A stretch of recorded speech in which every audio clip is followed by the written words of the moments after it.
Okay, so I have to say I'm super excited that we have Kesley of Iron Gypsy back on Reiki Radio again.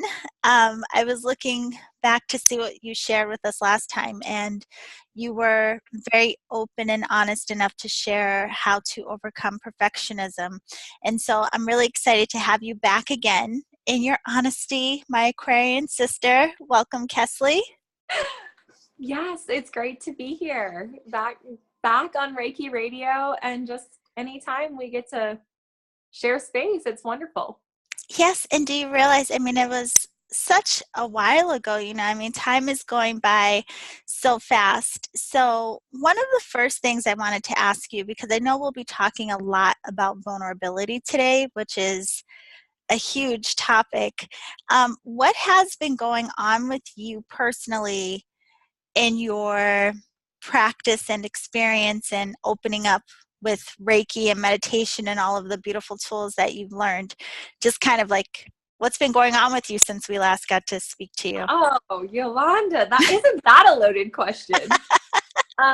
Well, I think vulnerability is a great topic today because really the whole last year, it's been kind of an emotional roller coaster, a lot of really high highs, Yeah. some moments of intense, like, wow, what is going on? What is this that I'm feeling? This doesn't feel good necessarily. But a lot of awakening moments, a lot of feeling things that I had held back from feeling for a really long time. Yeah. I said yes to Reiki. I had no idea what this journey would be like. I mean, I really was just curious. I have a curious mind. And so I thought, Reiki, that sounds cool. And the health and fitness and healing and meditation. But I had no idea the spectrum of emotions and things that I would experience and this greater awareness that all of it has brought me. So that's kind of high level, but specifically, I've been really looking closely at Iron Gypsy and my business. What continuing to be a gypsy, what that identity even means for me and what that means for me long term. So Yeah. things like where I'm going to live and if it's time to put down roots. I've been spending a lot more time with family. So kind of like re-looking at a lot of the patterns and conditioning that I grew up with and whether or not that is still me. Mm-hmm. And kind of sorting through and just, I think, coming to a new place of understanding with family and friends and people that I've known for a really long time, along with the new understanding that I have of myself. It's honestly been beyond the emotions and the vulnerability piece, a lot of learning to surrender, a lot Yeah. of learning to let go of identities that I thought were me or things that I thought I needed to be or do in order to be me. And so really re-looking at like, who am I really? Mm-hmm. And what am I here to do in this world really? That's And such a beautiful thing. I mean, the word that's jumping up, I guess, is like, the re-identification, reconnection. And even it's funny, we're recording this on the new moon and the new moon in Libra. You talk a lot about relationships and connections with family and friends. Venus is in retrograde right now. yeah, But it's, well, you're like speaking to exactly even the energies going on for all of us right now. But the re-identification, I really wanted to ask you about that because I think what happens in this is a lot of people have an idea of what the path is going to look like, and they have an idea of what it will look like or mean to be spiritual or to be whatever it is they are planning on. But as I'm sure you can attest to, what actually happens is beyond anything we can imagine. So in this, like reconnecting with yourself in new ways, re-identifying, and even these moments of like being initiated into deeper levels of self-connection, even though it's tough, what have you really learned or revealed to yourself about you and maybe even life? well, I'm so glad that you mentioned the Venus retrograde and the new moon in Libra, because what's coming up for me to share is, so first of all, I'm an Aquarius sun, but I'm a Venus rising. And so what I've really realized, and I remember you telling me this very early on, Yolanda, because when I first met you, I was really in this path of like reuniting with my feminine energy. I really felt like I got out of that and I was in this very masculine version of myself. And I remember at one point you telling me, like, sometimes you have to take things apart and study the separate parts before you can put it back together again in a way that feels whole and that feels authentic to you. And I think that's a lot of what I've been doing. Even in this, we'll call it spiritual journey, like I kind of always thought, like you said, like love and light and sunshine and rainbows. But in order to really find our place of harmony and our place of balance, sometimes we have to go through extremes, whether that be in things that we do, experiences that we have, or emotions that we feel. And so like for me, I learn a lot from going to extremes in my life. Like 2-3 years ago, my job was everything. I was living the corporate world. I was like all in. And then I took a swing completely in the opposite direction and went all in on building my own business in the spiritual path and fitness and being a coach, and sold everything that I owned, like not everything, but almost everything that I owned, gave up a permanent residence after I had lived in the same place for 6 years. It was like, I do this thing of extremes. And what this journey has brought me is to realize that where the real me is somewhere in between those extremes. And that's where I am really right now, is kind of finding this harmony again. Like I thought the spiritual path for me, or even this path of, finding greater love within myself, greater wisdom, harmony, peace, self-development, personal growth, whatever you want to call it. I thought the path would mean like entrepreneur, coach, just certain things. There were just certain things I thought I had to be or do or look like.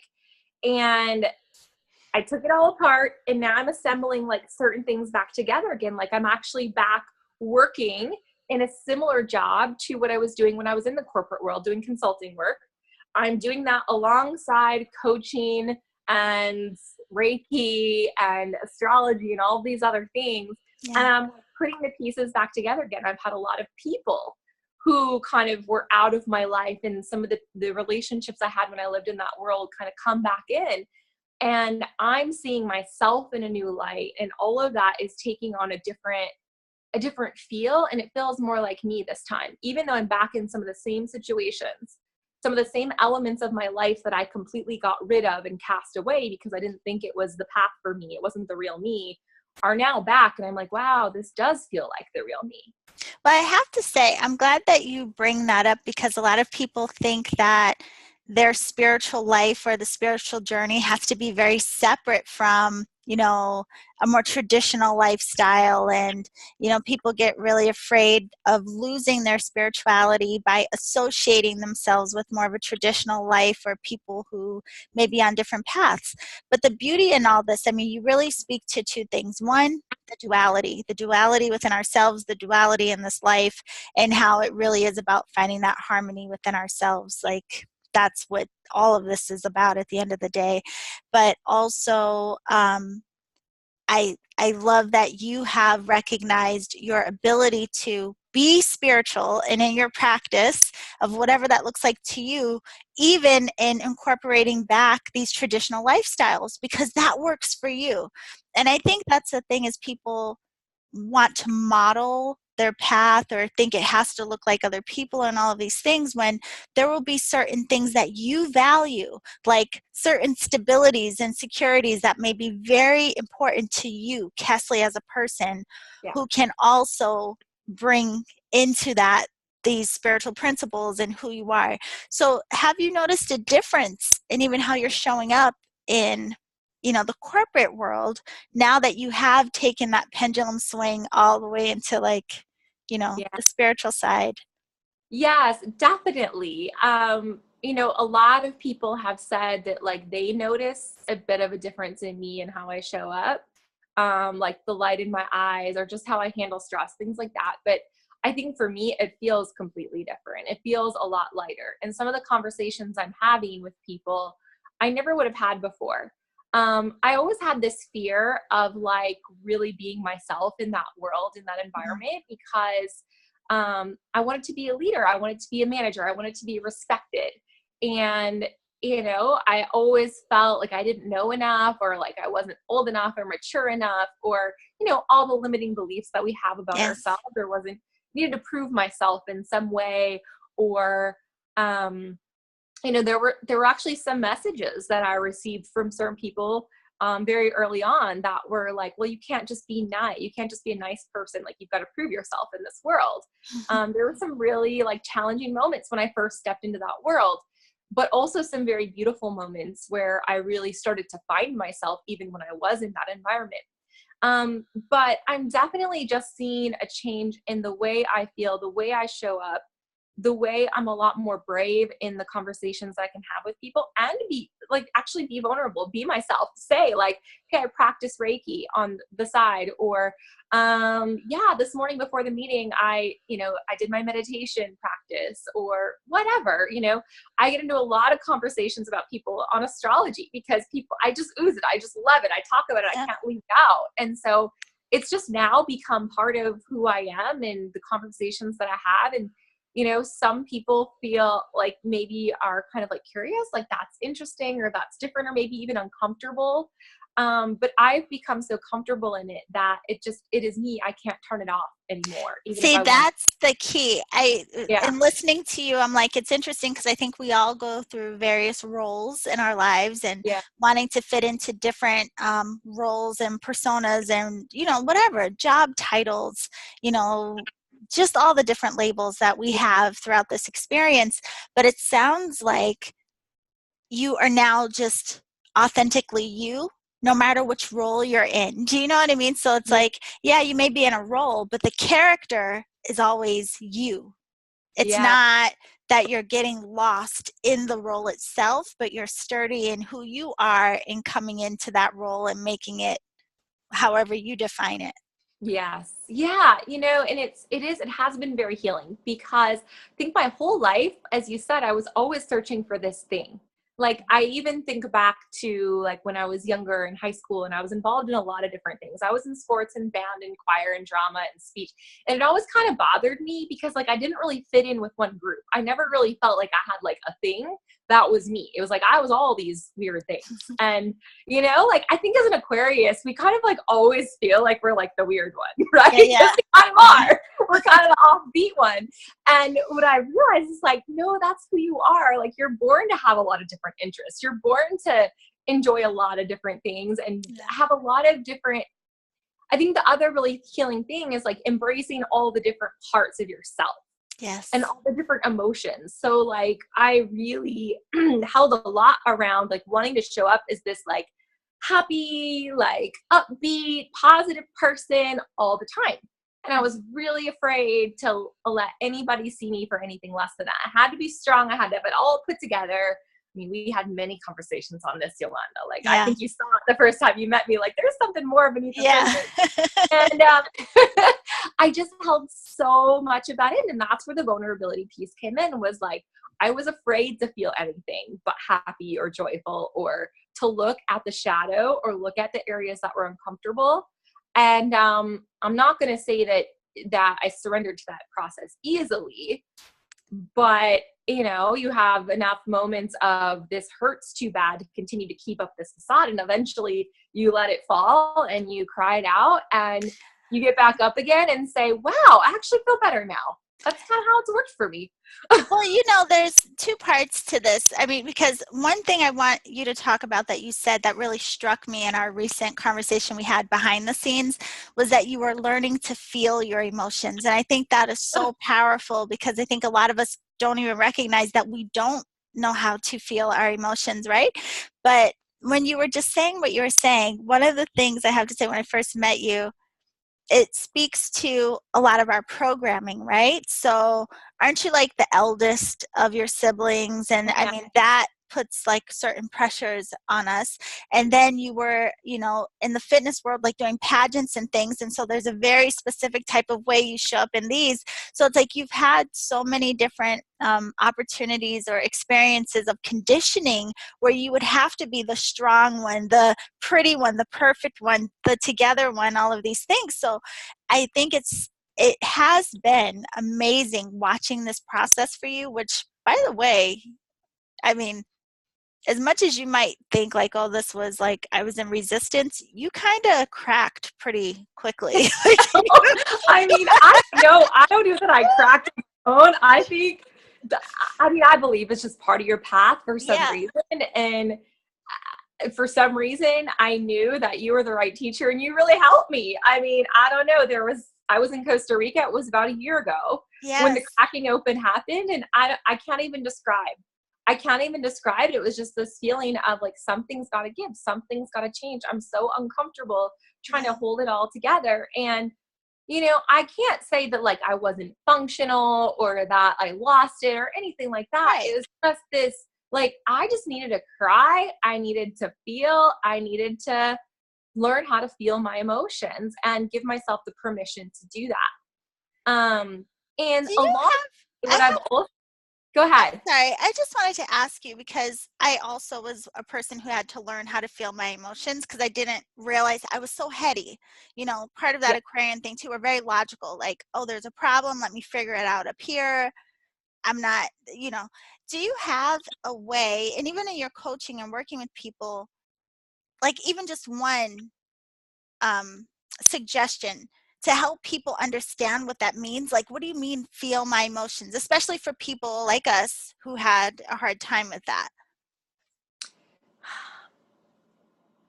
It starts with a permission, but if I were to give kind of an easy tip or trick, for me, it's music.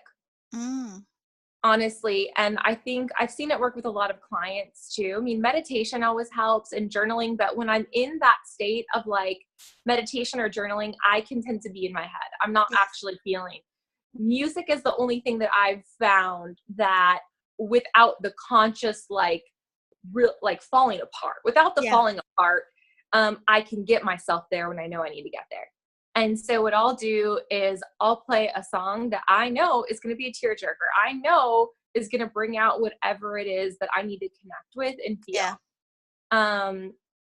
It's, you know, like that works for me. I'm not so sure that that's definitely going to work for everybody, but I think if I were to pick like one thing, that seems I think that's amazing. I mean, like listening to you, I'm like, oh my God, that's like the best advice ever because I mean, music, it touches us. Like we hear songs and we're, you know, put in the mood to dance, to party. And then there are ones absolutely that send us right into tears and all of these things. So that's a great point. So is it something like, can you tell when you are feeling full of something? Like, can you tell when there's something off? Like, do you ever feel like, oh, there's something trying to move and I'm not letting it? The more I feel myself resisting. So like the busier I try to make myself, the more critical I become, the more blocked off I am in terms of like really like having conversations with people who I know could like ask the right questions. Right. That's how I know when something needs to be released. Also like physically it shows up for me. I start to become exhausted. I get a lot of aches and pains. I might come down with some kind of a weird like thing for a couple days. I'm exhausted for a couple days. Like it really, for me, it hits me physically as well. Isn't that amazing? So it's like another good thing too, like people to have awareness of themselves, which again, all of this kind of brings you into deeper awareness of yourself. But another thing you said when we spoke before this was a big part of this was you learning how to release the fear of being vulnerable. So I have to ask, because a lot of people have that fear, what was it for you? Like what did it mean that was so, you know, that would invoke fear in you about being vulnerable? You know, we hear a lot about, you know, positivity and positive thinking and like, don't let yourself go there. You're going to get stuck there. You got to stay in the positive. Look at the positive. always look at the best, always, you know, find the best in every situation. So whether it's in the self-development world or law of attraction stuff, there's a lot of teachings out there that kind of point us in that direction. So I think that was a part of it, is that conditioning. Yeah. But secondly, this fear of, that's going to hurt, and am I strong enough to pull myself out of it? It is almost like this fear of getting sucked in. I mean, I know there's always the perception piece of like, you don't want to be seen as weak, but I'm not going to say I wasn't running around presenting myself to the world as like weak and vulnerable necessarily. Right. This was in privacy. Like the biggest fear was this fear of allowing myself to feel and to sink into those emotions of sadness or anger or whatever it was. And like what I've been able to develop from like allowing myself to feel that and then pulling myself out of it and really feeling like the power of hitting a really low point. They say it's always darkest before the dawn, and then seeing the light and being like, having this epiphany moment of, wait, I'm strong enough to overcome this. Like it's almost addictive. Like there is nothing that is like as powerful as that feeling of like, no, it's going to be okay. I'm strong enough. Mm-hmm. But yeah, allowing myself and getting that belief in myself, because we've all suffered heartbreak. Like I went through a divorce about 8 years ago, and that was one of the biggest heartbreaks that I've ever been through. And I repressed that for a really long time. And I did it through work. I did it through working out. I did it through drinking and partying and crazy social life. And it was because I was afraid of feeling that kind of hurt. Mm-hmm. I didn't understand, like, it's okay to allow your heart to be broken. And it's okay to love that deeply and for it not to work out. And you can pick yourself up again and put yourself back together and rise up from that. And I didn't understand that that was a way to do it. I always thought that like dealing with things meant getting strong and tough, not allowing yourself to feel it and then pulling yourself out of that place. I didn't realize there was another way, honestly. That is so beautiful, Kesley, because again, I think it speaks to so many of us and having that fear. Like everything that you just said right now was like, oh my goodness, yes, that is so, I mean, I hear this. I've had my own experiences with it, but I hear it also in clients and everyone else. But one of the things I want to ask you about this, it reminds me of a lot of people end up regretting, and they get stuck in the regret. Like, so for example, the divorce, people will regret what they did do, what they didn't do, what they should have done, what they, and they just get so stuck in that story of regret. Is there anything in this that, like, did you have that period of time, or how in this being vulnerable with you, were you able to either work through that or bypass it, or how was that for you? Oh, the regret. So for me, I think I went through that because our process was over a long period of time. The breaking down of the relationship went over a long period of time. And so I think a lot of the regret happened when we were still technically in the relationship. Mm-hmm. And for me, overcoming the regret was allowing myself the time that I needed to make the decision when I was ready to make the decision. And, whether that's doing work on your own emotions and feeling, like we have to get to a place where it hurts more to stay where you are than it does to allow yourself to transform and to move out of that situation. And I think, whether it's anything, like at some point you just know, I'm stuck and I don't want to be stuck anymore. It's time to move forward. And so the regret piece, obviously always the regrets, but one thing that I've coached a lot of clients through that really helped me when it comes to any relationship or healing in terms of heartbreak of any type is, how was that person or that relationship a mirror for me? How was that a mirror for where I was? And what can I learn about myself at that point in time for who that person was and how they showed up in my life? Right. And then secondly, how were they a teacher? Or how was there a gift? Like, what did I learn? So I guess, like from a very young age, my mom especially always told me like everything happens for a reason. And even though it was really hard, I always kind of saw it as like, yeah, all of that, it didn't happen to me. It happened for me to help me evolve, to help me rise from it, to help me grow, to bring me to greater understanding. And, all of it, every heartbreak I've ever been through, there's always been a gift that I've always chose to see that person as, or that experience as, a teaching or learning, growing opportunity. I think the key word there that you said is chose. And I think a lot of times we don't recognize the choice we have. And sometimes, people think that they are supposed to feel or respond a certain way, or, again, like what was taught or passed down. And so they don't recognize you don't have to see things, in any way that feels limiting to you. It does come down to choice. And when you are ready to do things differently or whatever. But another thing you said a few minutes back was the importance of being vulnerable with ourselves. So even if someone is having a hard time with maybe like speaking their truth out loud or being vulnerable with another person, there is that aspect of just being vulnerable with you, even even if you don't tell anyone else. Yeah. Being honest and vulnerable with you is like one of the most powerful things. So was that something that came easy for you, or was that always also something you had to kind of work on doing? It's definitely something I had to work on doing. I think, like you shared, I was always pretty good at like logically processing things, processing experiences, or how I wanted to learn from something.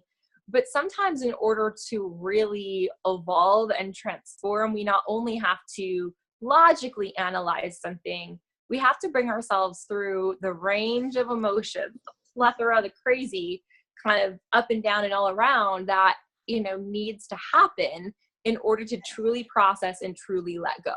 Like, I think we can let go of something like logically and be like, yeah, I'm not hurt. I'm done. Like, I'm healed. My heart doesn't hurt anymore. I'm ready to move on. But we can't really let go until we've felt the pain. We've felt the anger. We felt, like you said, that feeling of regret. And then once we've felt those things, that's when we can really transform and say, like, okay, I've felt this. I need to look at this. What's at the root of this? And how can I actually choose to see it in a new way? Yes. Again, seeing it as a way to grow and learn. And how could I see it as life happening for me instead of life happening to me? It reminds me of, I have a really good friend who's also in the logical boat arena, like how we were. And they would, tell me logically, like what they processed, how they processed it, how they processed it.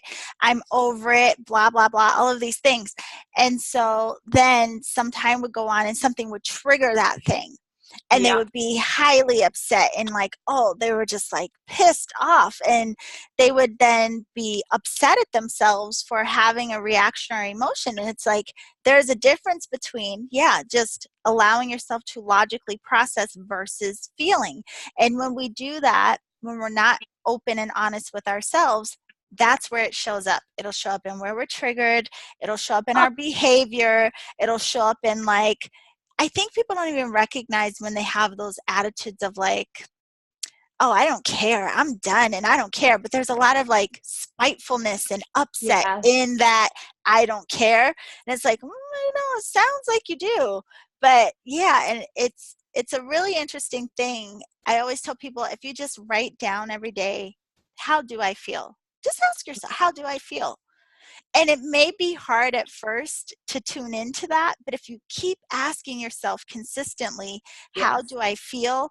At some point, you will start to tune into that. But man, what that exercise was really powerful for me, because like you said, for some people, it's not really very easy to break the conditioning that we have to actually like check in with ourselves and say, how do I actually feel? Because if you were to ask me 2 years ago, how do you feel? I'd be like, I feel strong. I feel powerful. I feel happy.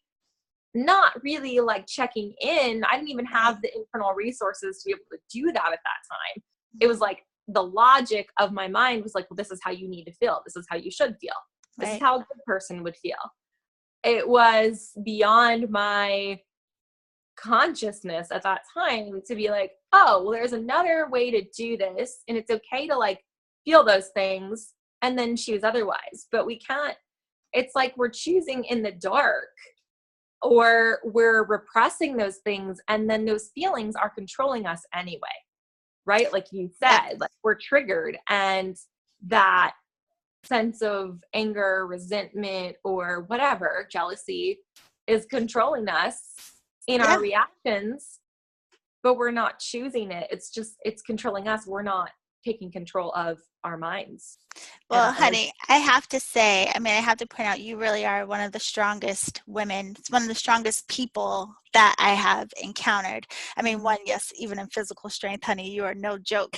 But you are like just the willingness you had to be vulnerable and to let yourself cry and to let yourself break down, and then all the work that you've consistently shown up for yourself, which in of itself takes a lot of courage, takes a lot of strength. And even then to share so openly with people, like, I was trying to be perfect, I thought I had it right, and this is where I messed up, and this is what helped me.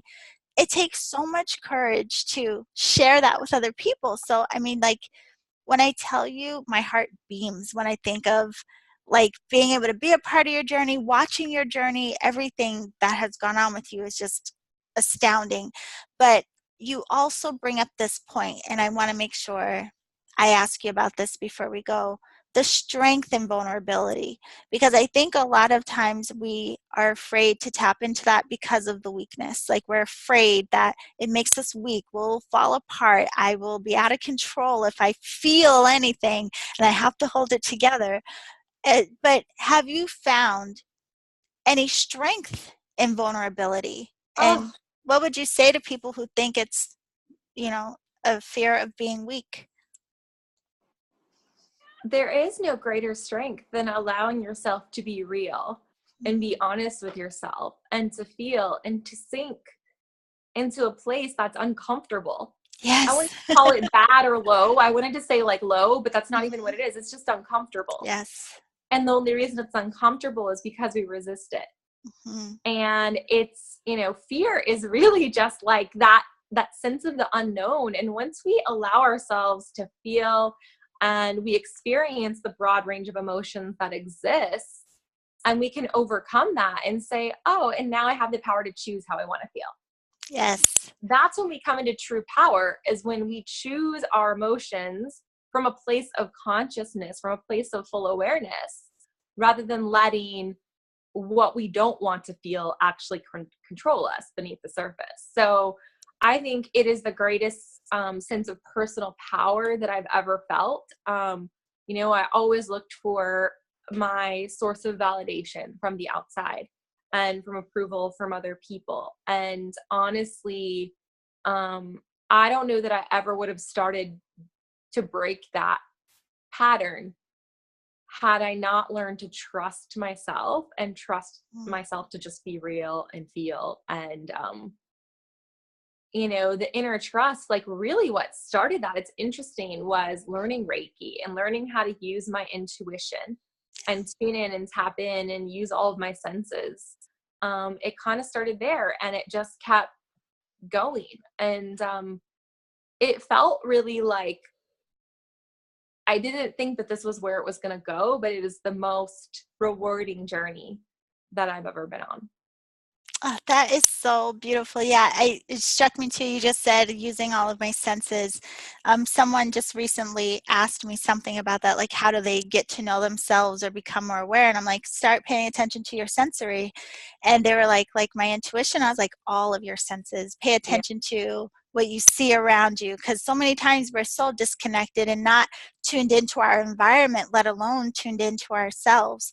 But another thing that you said was about how it is very uncomfortable when we're in resistance.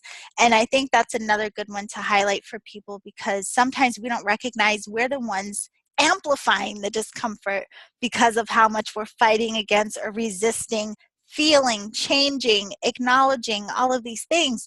And when you do finally just like surrender, and you don't have to get knocked down to surrender, you can make the choice of like, okay, what am I feeling? What's going on? What do I need to be responsible for? Take accountability for it. Admit to myself.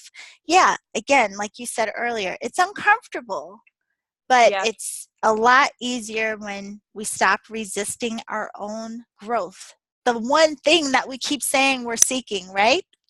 Yes. Yeah. Yeah, the resistance thing. Oh my goodness. It is just you don't really realize how much we try to seek control over every aspect of our lives until we start to like let go little by little. And it's like, wow, I was trying to control everything. And I Yes. spent so much time and energy trying to control things that are not even like within my control whatsoever. Right. Trying to control other people, trying to control other people's perceptions of me, trying to control like every element of how things were going to work out that like were completely out of my control. Yeah. And it's like the fear of, well, what would happen if it all started to fall apart? Well, sometimes the universe just like makes things fall apart. And then like that, like we don't want to be in that place to have to learn to surrender. So if you're watching this, Yes. hasn't started to fall apart yet, like learn that gift of surrender now Yeah. before you're in a position where you have to. But surrender can be a really beautiful experience, like not only for our own internal power, but a connection to whatever the energy is that's bigger than us. Yes. Like I grew up very religious, but I don't think I ever had a very I wouldn't consider myself spiritual. But I will say that like the trust that I have in myself and in something bigger than me, I never dreamt that it could feel so real and Yeah. so personal. And that has been one of the most beautiful gifts ever. Yeah.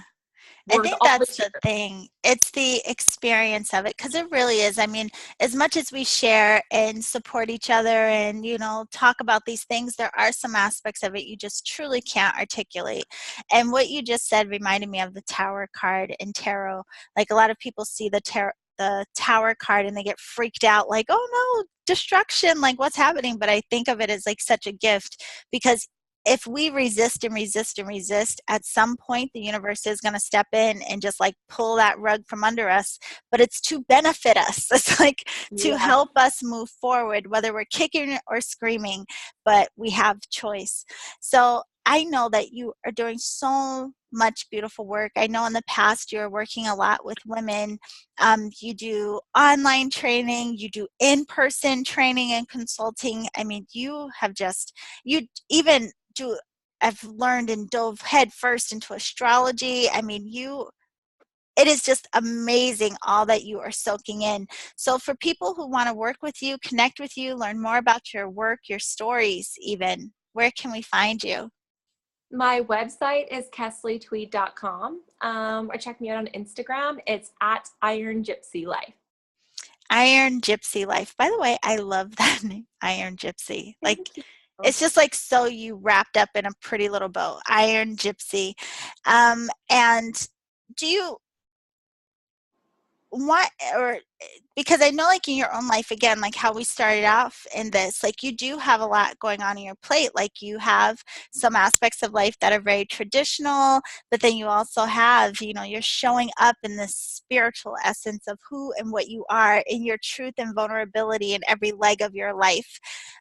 Is it more, do you have the time to work with people one-on-one, or is mostly what you're offering right now, is it? I do. I Okay. have a group coaching program that is about 20 amazing women, and we dive into a topic every month. So there's always more opportunity for that. But I am working with people one-on-one. Okay. Reiki, coaching. I'm not doing as much in the fitness space right now. I do help a lot. If people want to work on body image and healing issues around their body, that's my journey. I've been through that. I love to work with people on that. So yes, absolutely still taking one-on-one clients and group coaching clients. Beautiful. Okay, so everyone be sure to connect with Iron Gypsy and go to KesleyTweed.com. And in fact, there will be links, of course, to Kesley in the show description, so you don't have to scramble to try to write it down and remember. I got you. But thank you so much, honey. It has been an absolute pleasure. I'm very thankful that you came to share with us like where you have been and where you are now. And of course, like a year later, I want to check in again and see what's been going on for you. But thank you so much for sharing your light and experience with us.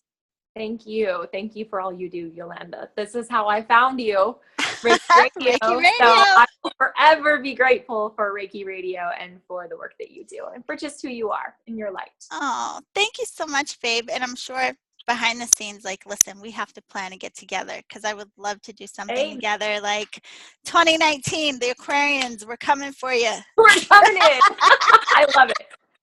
Okay, honey, I'll see you soon.